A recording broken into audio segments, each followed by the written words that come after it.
Welcome back to Area DMG. I'm your host, Will Busley, the Mile High Mouth.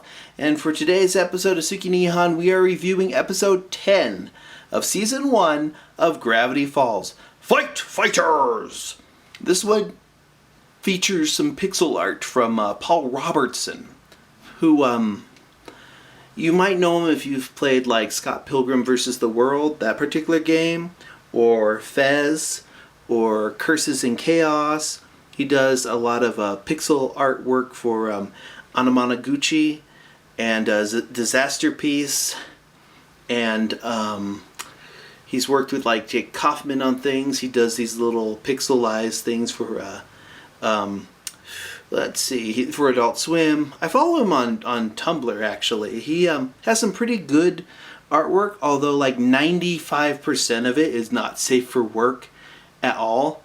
He's got this thing for like gore and nudity in his pixel artwork, which is no place in Gravity Falls standards and practices, but he does animate Rumble McSkirmish, who's a Ryu type character with an eye patch, and there's a lot of really great little video game jokes in this. Essentially what happens is Dipper is really annoyed by Robbie and Wendy's relationship. And then he gets mad at Robbie about like not paying attention to what Wendy's saying. And then Robbie challenges him to a fight at 3 p.m. or whatnot. So Dipper goes and he's kind of grousing about this inside this arcade where I guess Seuss shows them the arcade in Gravity Falls. In fact, there's a little subplot with Seuss trying to climb inside of a video game machine, which you shouldn't do because there's all sorts of electronics there that will shock you and kill you. And there's also another little subplot where Mabel is trying to help Grunkle Stan get over his fear of heights, and it horribly backfires. Yeah, she gives him high heels at one point, which is funny.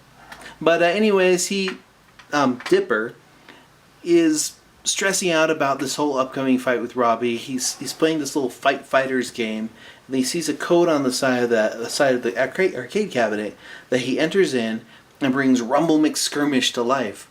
He then sicks Rumble McSkirmish on Robbie by telling Rumble McSkirmish that Robbie killed his father. There's some pretty great little video game related jokes. There's a part with barrels and crates.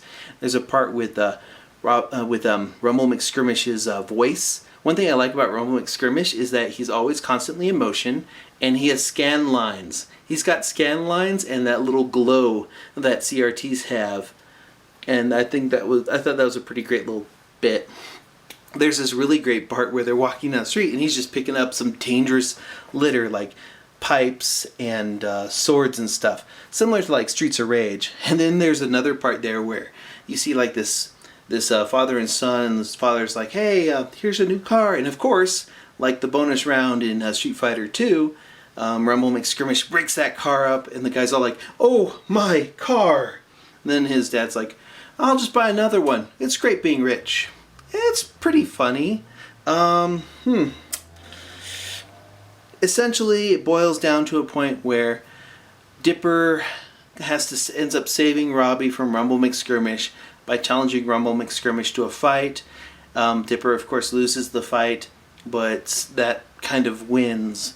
And then Wendy shows up, realizes, like, oh, why are you guys messed up? And they're like, well, she just says, you guys haven't been fighting, have you? And they lie to Wendy, and then they decide to make a Cold War pact. A Cold War pact being to hate each other in secret like women do. Which, it's pretty funny. It's a pretty decent little episode. This is actually, if I remember correctly, the first time that you see like, oh, there's a bit in this before Mabel discovers Grunkle Stan's fear of heights. I think this is the episode where they use the term "actin' so cray cray," which, oh god, that's horrible. The English language has some horrible things in it, thanks to slang. But yeah, I thought it was a pretty decent little episode. I like the 8-bit version of the end theme at the end of this particular episode. It's just some great stuff there. So really, it looks great visually, and I love the little music used in the backgrounds for this. One thing I haven't talked about too much is the background music in Gravity Falls is fantastic. It's not as chiptune-y as, say, like the background music in Steven Universe, or as polished as many of the songs in like certain seasons of Adventure Time. But it's kind of like that nice, it works. This one's got a lot of little beeps and bloops in the background that work. Similar to like, say, the music in, say, a regular show episode, where it works with everything in there into a nice compact package. Overall, I like this episode. It's good. And if you like this episode, go ahead and hit that comment below. Comment below if you like this episode. Hit that thumbs up if you like this video.